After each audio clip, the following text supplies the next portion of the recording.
നമസ്കാരം. കേരള നിയമസഭാ തെരഞ്ഞെടുപ്പിൽ ഐതിഹാസിക വിജയം സ്വന്തമാക്കിയ UDF ക്യാമ്പുകളിൽ ആഹ്ലാദം അലതല്ലുമ്പോഴും ഭരണത്തലവൻ ആരാകണമെന്ന കാര്യത്തിൽ കോൺഗ്രസ് ഹൈക്കമാൻഡ് പുലർത്തുന്ന നിഗൂഢത അത് രാഷ്ട്രീയ വൃത്തങ്ങളെ ഒന്നടങ്കം ഇപ്പോൾ അമ്പരപ്പിക്കുകയാണ്. പതിവ് രീതികളിൽ നിന്നൊക്കെ തന്നെ മാറിക്കൊണ്ട് VD സതീശൻ, KC വേണുഗോപാൽ, രമേശ് ചെന്നിത്തല എന്നീ മൂന്ന് പ്രമുഖ പേരുകൾക്കപ്പുറം മറ്റൊരു അപ്രതീക്ഷിത മുഖത്തെ മുഖ്യമന്ത്രി പദവിയിലേക്ക് കൊണ്ടുവരാനുള്ള ഗൗരവകരമായിട്ടുള്ള ആലോചനകൾ ഇപ്പോൾ ഡൽഹിയിൽ നടക്കുന്നുണ്ടെന്നാണ് ഏറ്റവും പുതിയ റിപ്പോർട്ടുകൾ വരുന്നത്.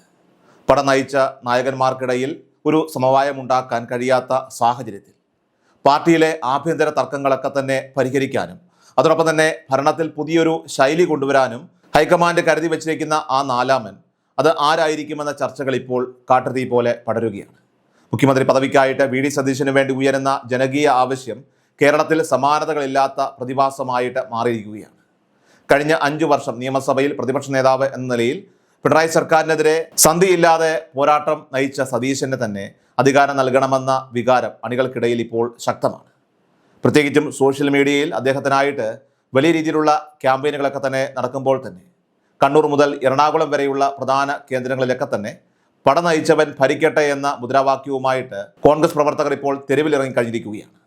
എന്നാൽ സതീശന്റെ പോരാട്ട വീര്യത്തെ അംഗീകരിക്കുമ്പോഴും ഗ്രൂപ്പ് സമവാക്യങ്ങളും മുതിർന്ന നേതാക്കളുടെയൊക്കെ തന്നെ താല്പര്യങ്ങളും ഹൈക്കമാൻഡിന് മുന്നിൽ വലിയ വെല്ലുവിളിയായി നിൽക്കുന്നു എന്നത് തർക്കമില്ലാത്ത ഒരു വസ്തുത കൂടിയാണ്. ഡൽഹിയിലെ രാഷ്ട്രീയ സമവാക്യങ്ങളൊക്കെ തന്നെ പരിശോധിക്കുമ്പോൾ KC വേണുഗോപാലിനുള്ള മുൻതൂക്കം ഇവിടെ തള്ളിക്കളയാനാവില്ല.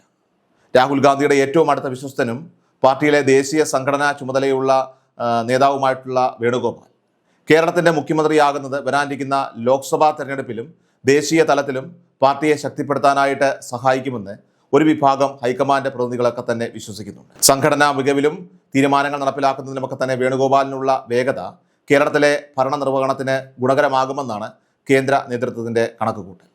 എങ്കിലും ഡൽഹിയിൽ നിന്ന് തിരുവനന്തപുരത്തേക്ക് അദ്ദേഹത്തെ മാറ്റുന്നതിലെ ആ പ്രായോഗിക ബുദ്ധിമുട്ടുകളും അതുപോലെ തന്നെ പ്രാദേശിക രാഷ്ട്രീയത്തിലെ എതിർപ്പുകളുമൊക്കെ തന്നെ ഹൈക്കമാൻഡ് അതീവ ജാഗ്രതയോടെയാണ് ഇപ്പോൾ വിലയിരുത്തുന്നത്. അനുഭവ സമ്പത്തിൻ്റെ കാര്യത്തിൽ രമേശ് ചെന്നിത്തലയെ മാറ്റി നിർത്താനായിട്ട് ഹൈക്കമാൻഡിന് എളുപ്പമല്ല. പ്രതിസന്ധി ഘട്ടങ്ങളിൽ പാർട്ടിയെ ഐക്യത്തോടെ മുന്നോട്ട് കൊണ്ടുപോയ ചരിത്രമുള്ള ചെന്നിത്തലയെ സംബന്ധിച്ച് ചെന്നിത്തലയെ ഭരണത്തിൽ നിന്ന് അകറ്റി നിർത്തുന്നത് ദോഷം ചെയ്യുമെന്ന് അദ്ദേഹത്തെ പിന്തുണയ്ക്കുന്ന വിഭാഗവും വാദിക്കുന്നു. അജയ് മാക്കനും മുകുൾ വാസ്നിക്കും അടങ്ങുന്ന ഹൈക്കമാൻഡ് നിരീക്ഷകർ ഓരോ MLA-മാരുടെയും അഭിപ്രായങ്ങളൊക്കെ തന്നെ വ്യക്തിപരമായിട്ട് ചോദിച്ചറിഞ്ഞപ്പോഴും ഈ 3 നേതാക്കൾക്കും തുല്യമായ പിന്തുണ ലഭിച്ചതായിട്ടാണ് സൂചന. ഓരോ നേതാവിനും വേണ്ടിയിട്ടുള്ള ഫ്ലക്സ് ബോർഡ് യുദ്ധങ്ങളൊക്കെ തന്നെ അതുപോലെ സോഷ്യൽ മീഡിയ പോരാട്ടങ്ങളും മുറുകുന്ന സാഹചര്യത്തിൽ ഗ്രൂപ്പ് വൈര്യങ്ങളൊക്കെ തന്നെ ഭരണത്തെ ബാധിക്കാതിരിക്കാനായിട്ട് എല്ലാവർക്കും തന്നെ സ്വീകാര്യനായ ഒരു സമവായ സ്ഥാനാർത്ഥി തന്നെ വേണമെന്ന ആശയത്തിലേക്ക് ഹൈക്കമാൻഡ് എത്തുന്നതിൻ്റെ പ്രധാന കാരണവും മറ്റൊന്നല്ല. UDF-ലെ പ്രധാന ഘടകകക്ഷികളായിട്ടുള്ള മുസ്ലിം ലീഗും RSPയും മുഖ്യമന്ത്രിയുടെ കാര്യത്തിൽ സ്വീകരിച്ചിരിക്കുന്ന തന്ത്രപരമായിട്ടുള്ള മൗനം ശ്രദ്ധേയമാണ്. ഭരണത്തിൽ പൂർണ്ണമായ സ്ഥിരതയും വികസന കാഴ്ചപ്പാടുമുള്ള ഒരു നേതാവ് വരണമെന്ന പൊതുവായിട്ടുള്ള ആവശ്യം അവർ ഉന്നയിക്കുമ്പോഴും ഒരു വ്യക്തിയുടെ പേര് പോലും അവർ എടുത്തു പറഞ്ഞിട്ടില്ല. ഇതാകട്ടെ ഹൈക്കമാൻഡിന് ഒരു സ്വതന്ത്രമായിട്ടുള്ള തീരുമാനമെടുക്കാനുള്ള വലിയ സാധ്യതയാണ് ഇവിടെ തുറന്നു നൽകുന്നത്. ഘടകകക്ഷികളുടെ പൂർണ്ണ പിന്തുണയോടുകൂടി ഗ്രൂപ്പ് അതിപ്രസരമില്ലാത്ത ഒരു നേതാവിനെ കണ്ടെത്താൻ രാഹുൽ ഗാന്ധി പ്രത്യേക താല്പര്യം ഇപ്പോൾ കാണിക്കുന്നുണ്ട്. ഏതായാലും വരും മണിക്കൂറുകളിൽ പുറത്തു വരാനിരിക്കുന്ന ഈ അന്തിമ തീരുമാനം അത് കേരള രാഷ്ട്രീയത്തിൽ പുതിയൊരു വിപ്ലവകരമായിട്ടുള്ള മാറ്റത്തിന് തുടക്കം കുറിക്കുമോ എന്നാണ് രാഷ്ട്രീയ നിരീക്ഷകർ ഇവിടെ ഉറ്റുനോക്കുന്നത്. ഏതായാലും ബുധനാഴ്ച സത്യപ്രതിജ്ഞാ ചടങ്ങുകളൊക്കെ തന്നെ നടത്താൻ തീരുമാനിച്ചിട്ടുണ്ടെങ്കിലും മുഖ്യമന്ത്രിയുടെ പേര് ഔദ്യോഗികമായിട്ട് പ്രഖ്യാപിക്കാത്തത് അണികളിൽ തന്നെ ഇപ്പോൾ വലിയ ആശങ്കയും ആകാംക്ഷയും സൃഷ്ടിക്കുന്നുണ്ട്.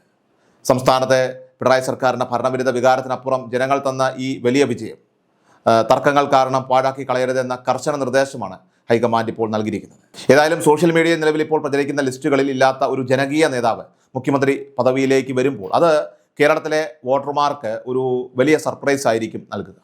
പകരക്കാരില്ലാത്ത ഒരു പുതിയ ചരിത്രം കുറിക്കാനായിട്ട് കോൺഗ്രസ് തയ്യാറെടുക്കുമ്പോൾ ഡൽഹിയിൽ നിന്നുള്ള ആ നിർണായക പ്രഖ്യാപനത്തിനായിട്ട് കേരളം മുഴുവൻ ഇപ്പോൾ കാത്തിരിക്കുകയാണ്.